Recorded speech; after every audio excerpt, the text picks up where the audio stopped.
नमस्कार दोस्तों, फिर से एक बार आप लोगों के सामने मैं डॉक्टर रंजनी कुमार सिन्हा लेकर के रिवीजन क्लास, जैसा मैं पहले भी किया हूँ, आप लोगों से प्रॉमिस कि कुछ न कुछ रिवीजन वीडियो आपके लिए मैं बनाता रहूँगा। उसी क्रम में आज बहुत इम्पोर्टेंट एक जो टॉपिक मेरे समझ से है वो है यूनाइटेड नेशन का। उसको लेकर के मैं आया हूँ और इससे एक या दो प्रश्न हमेशा आप देखिएगा कि प्रश्न पूछा ही जाता है, चाहे इसके ऑर्गन से हो चाहे इसकी एजेंसी से हो, यह इससे क्वेश्चंस जरूर आता ही आता है। ठीक है, तो आज जो है इस वीडियो में हम लोग जो डिस्कस करेंगे उसके 6 ऑर्गन्स की बात करेंगे, उसकी स्थापना की बात करेंगे कि वह कैसे स्थापित हुआ, क्या उसका इम्पोर्टेंस है, उसकी बात करेंगे।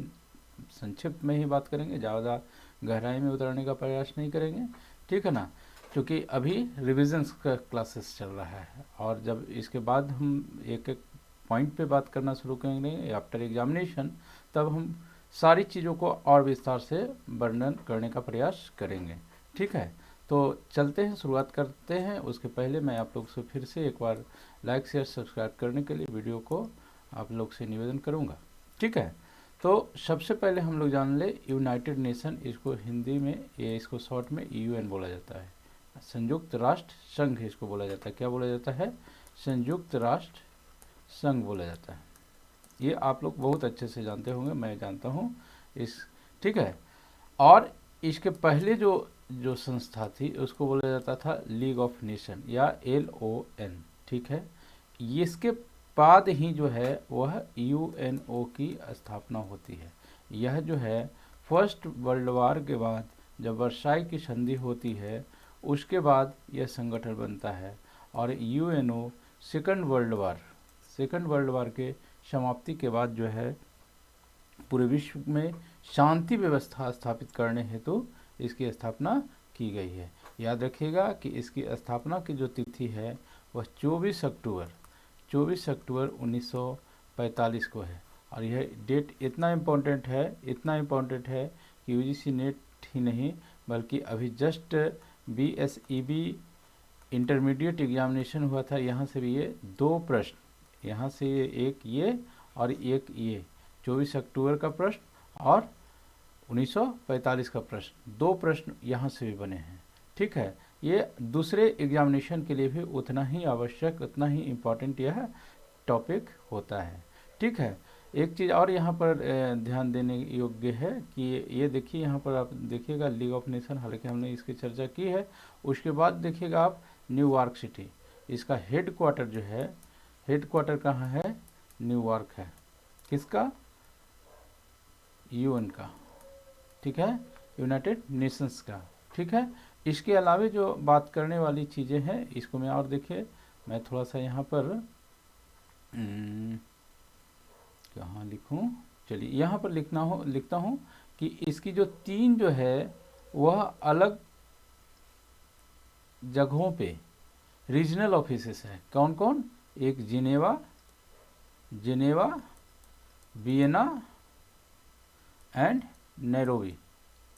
याद रखिएगा 3 जगहों पे जिनेवा, वियना और नैरोबी। यहाँ से क्वेश्चन बहुत ही बेहतरीन क्वेश्चन बन सकते हैं। एक न्यूयॉर्क के साथ इस अगर चारों शहरों का नाम लिखा जाए और यह पूछा जाए कि इसमें से कौन जो है रीजनल ऑफिस नहीं है, तो मैं समझता हूँ कि बहुत से बच्चे इसमें गलती कर सकते हैं। ठीक है, उसके अलावा इसी स्लाइड पर जो है मोस्ट इम्पॉर्टेंट प्रश्न जो है एक यहाँ पर और आपको दिख रहा होगा कि इसकी जो है 6 ऑफिशियल लैंग्वेजेज है। कितनी? 6 ऑफिशियल लैंग्वेजेज हैं। कौन कौन है? तो वो अरेबिक है, चाइनीज है, इंग्लिश है, फ्रेंच है, रशियन है और स्पेनिश है। ये भी प्रश्न जो है अभी जस्ट परीक्षा हुई थी उसमें ये प्रश्न आया हुआ है। ठीक है, इसकी इम्पोर्टेंस की चर्चा यहाँ पर ये एक बैकग्राउंड समझने का थोड़ा सा मैं समझाने का मैं प्रयास किया हूँ। उसके अलावा हम लोग बात करते हैं फिर इसके ऑर्गन्स के, जैसा कि हम लोग बात किए हैं कि 6 ऑर्गन है इसके। कितने ऑर्गन हैं? 6 ऑर्गन। ठीक है, पहला क्या है? तो इसको हम लोग शॉर्ट में लिखेंगे UNGA, यानी यूनाइटेड नेशन जनरल असेंबली। देखिए यहाँ पर मैंने लिखा भी है। ठीक है, दूसरा जो है वह UNSC, United nation security council, ठीक है। उसके बाद तीसरा जो है, इसको यहाँ देखिए आपको लिखा हुआ है इकोनॉमिक एंड सोशल काउंसिल्स, यानी इसको हम लोग लिखेंगे इको शॉक। क्या लिखेंगे? इको शॉक लिखेंगे, ठीक है। उसके बाद चौथा जो है वह है ट्रस्टीशिप काउंसिल, ट्रस्टीशिप काउंसिल, ठीक है। पांचवा जो है उसके बाद जो है ICJ यानी international court of justice, and छठा और सबसे लास्ट जो है वह है सेक्रेटेरिएट। हालांकि इसका कोई क्रम नहीं है, ऐसा नहीं समझेंगे कि इसका क्रम है, क्रम नहीं है, लेकिन हाँ 6 ऑर्गन इसी प्रकार से जो है उसकी इम्पोर्टेंस रखते हैं, और 6 ऑर्गन्स जो है आप इससे भी प्रश्न जो है आते रहता है। आइए हम लोग अब बारी बारी से जो है इसको समझने का और प्रयास। चलिए आगे चलते हैं, तो देखते हैं पहला जो बॉडी है उसकी व्याख्या करते हैं हम लोग, यूनाइटेड नेशन जनरल असेंबली की, ठीक है, जिसको हम लोग शॉर्ट में क्या लिख रहे थे? उनगा लिख रहे थे, ठीक है। अब उनगा के संबंध में जो है मुख्य जो इम्पोर्टेंट चीज़ें हैं वह मैं आपको यहाँ पर लिख देता हूँ। तो उनगा जो है वह क्या है? सबसे बड़ा इसका बॉडी है। क्या है? सबसे बड़ा बॉडी है, सबसे बड़ा इसका ऑर्गन है। किस मामले में? इसकी सदस्यों की संख्या के मामले में। मेंबर्स जो हैं यहाँ पर जितने भी मेंबर्स स्टेट्स होते हैं ये यूनाइटेड नेशंस के, और अभी हम लोग जानते हैं कि कितना है, 193 है, ठीक है ना। तो ये इसके सारे मेंबर्स जो है वह इसके सदस्य होते हैं। इसकी एक और बहुत इम्पोर्टेंट खासियत मैं आपको बताता हूँ, इनकी जो मीटिंग होती है उनगा की, वो यहाँ प्रत्येक ट्यूसडे, कब?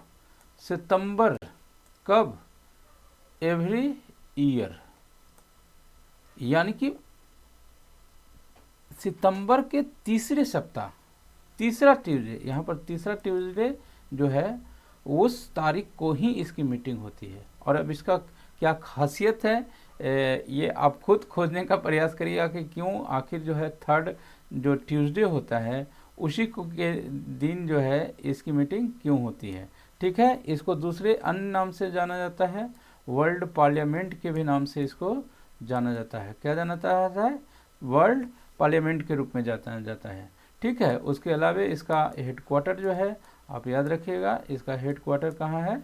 न्यूयॉर्क शहर में है, ठीक है। ये 4-5 बिंदु जो मैं यूनाइटेड नेशन जनरल असेंबली के संबंध में आपको बताया हूँ उसको आप लोग ध्यान रखेंगे, ठीक है। आगे हम लोग जो है चलते हैं यूनाइटेड नेशन सिक्योरिटी काउंसिल की तरफ।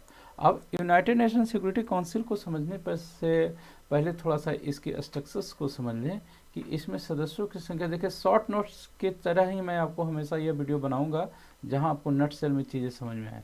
तो देखिए यहाँ पर 10 जो है अस्थायी सदस्य होते हैं और 5 जो है अस्थायी सदस्य होते हैं। अब 5 जो अस्थायी सदस्य होते हैं इसमें है USA है, UK है, फ्रांस है, ठीक है, रसिया है एंड चाइना है, ठीक है। ये आप याद रखिएगा। उसके अलावा ये जो 10 सदस्य होते हैं यह प्रत्येक 2 साल के लिए बनते हैं। कितने साल के लिए बनते हैं? 2 ईयर्स के लिए बनते हैं, याद रखिएगा। इनका टर्म जो होता है वह 2 साल के लिए होता है। एक चीज़ और इसको बोला जाता है, यह डिसीजन मेकिंग बॉडी होती है। क्या होती है? Decision making body. अगर यूएनओ के द्वारा जो कोई फैसला किया जाना है तो UNSC बॉडी, सॉरी यहाँ पर बॉडी, ठीक है ना, ये जो है किसी भी प्रकार का डिसीजन लेने का काम जो करती है वह UNSC ही करती है, यह भी ध्यान रखिएगा। और इसका जो है हेड क्वार्टर कहाँ है? इसका भी हेड क्वार्टर जो है वह न्यूयॉर्क में ही है। याद रखिएगा कि पहला जो यूनगा था वो 1 साल के लिए होता था और इसका जो है वह 2 साल के लिए होता है, ये भी याद रखिएगा, ठीक है ना। उसके बाद हम लोग चलते हैं थोड़ा सा फिर इको शॉक की तरफ। इसको हम लोग पूरा अगर लिखेंगे तो इकोनॉमिक एंड सोशल काउंसिल लिखेंगे। इसको हम लोग क्या बोलते हैं? इको शॉक, यानी कि इकोनॉमिक एंड सोशल काउंसिल, ठीक है। इसके सदस्यों की संख्या जो है, इसमें सदस्य संख्या की संख्या कितनी है, तो इसमें 54 मेंबर्स हैं। कितने हैं, 54, 54 मेंबर्स जो हैं इसमें होते हैं।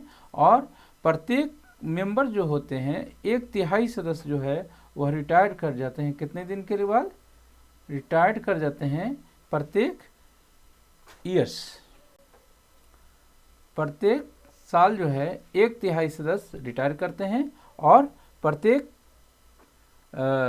नया सदस्य जो है वह आ जाते हैं। यानी कि कहने का मतलब है कि 18 सदस्य जो है प्रत्येक साल आते हैं और 18 सदस्य जो है प्रत्येक साल बदलते हैं, नए आते हैं और चले भी जाते हैं, ठीक है।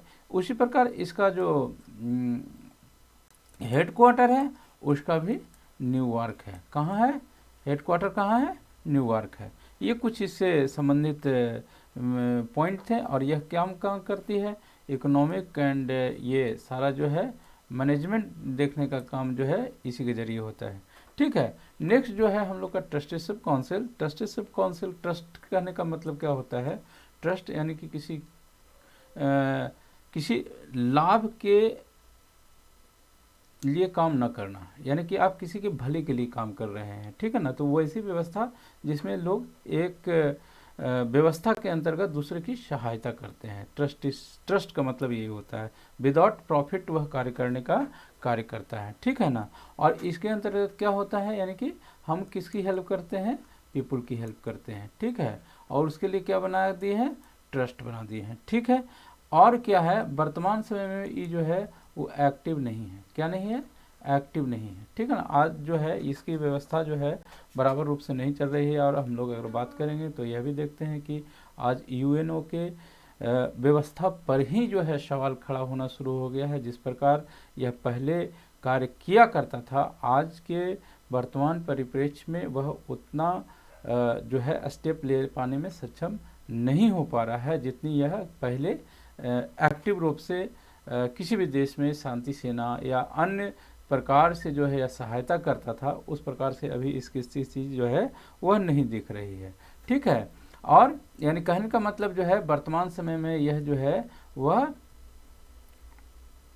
उसको क्या बोलेंगे, उसको कह सकते हैं कि यूजलेस की स्थिति में यह अभी बना हुआ है, ठीक है। उसके अलावे जो है इसका भी हेडक्वार्टर कहाँ है, तो न्यूयॉर्क में ही है, ठीक है। अभी तक ध्यान रखिएगा और मैं आपको बताऊंगा कि जो है चीज़ें कैसे को रिलेट होगी, वह भी आपको मैं अब जितना मैं जानता हूं उतना आपको ज़रूर बताने का प्रयास करूंगा, ठीक है। तो इसके संबंध में चीज़ें अभी इतनी ही हैं, ठीक है, जो आपको याद करने की ज़रूरत है।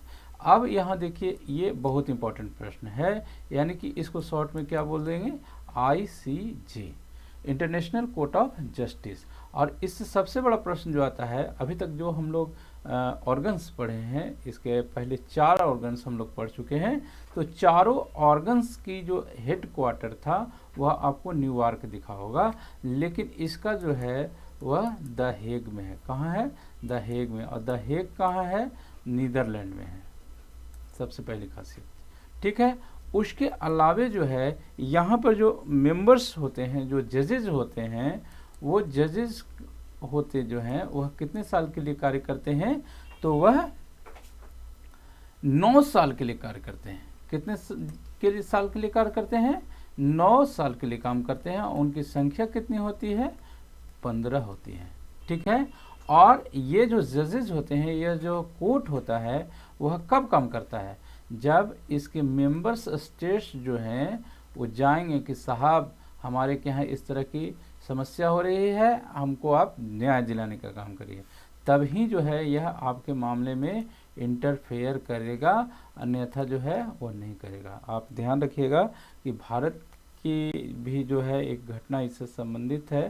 कश्मीर पर जब हमला हुआ था उस समय, ठीक है ना, जब कश्मीर की स्थिति थोड़ी ख़राब थी, तो उसको लेकर के उस समय तत्कालीन जो प्रधानमंत्री थे वो वहाँ गए थे, और उसी के कारण जो है सीज फायर के स्थिति यूएनओ के द्वारा बनाई गई थी। खैर उसमें हम नहीं अभी जाएंगे, उसकी चर्चा नहीं करेंगे, लेकिन यहाँ मैं आपको बताना यह चाह रहा था कि यह आपके इंटरनल मामले में कभी दखल अंदाजी नहीं करेगा। इंटरनल अफेयर्स में जो है कभी दखलंदाजी नहीं करेगा जब तक आप खुद उससे हेल्प मांगने के लिए नहीं जाएंगे। ठीक है, याद रखिएगा। और जो है एक चीज़ यहाँ पर मैं अब और आपको क्लियर कर दूँ, एक आपको ICC करके भी आएगा, उसका भी मुख्यालय जो है नीदरलैंड्स ही है, द हेग ही है। ठीक है ना, हालांकि उसका संबंध जो है UNO से नहीं है दोस्तों। क्या है, UNO से नहीं है। वह जो है एक प्रकार का इंडिपेंडेंट अलग प्राइवेट ऑर्गेनाइजेशन आप उसको कह लीजिए, जिसका फुल फॉर्म होता है international court criminal court, international criminal court. ठीक है, और इसका संबंध जो है यूनाइटेड नेशन से नहीं है। बस यहाँ पर मैं आपको यही बताना चाहूँगा।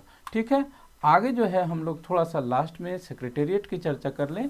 सेक्रेटेरिएट जो है सचिवालय का छठा और इम्पॉर्टेंट ऑर्गन्स यह भी है। क्यों ऑर्गन्स यह इम्पॉर्टेंट है? क्योंकि देखिए कोई भी कार्य जो होता है वह बिना एडमिनिस्ट्रेशन के नहीं होता है।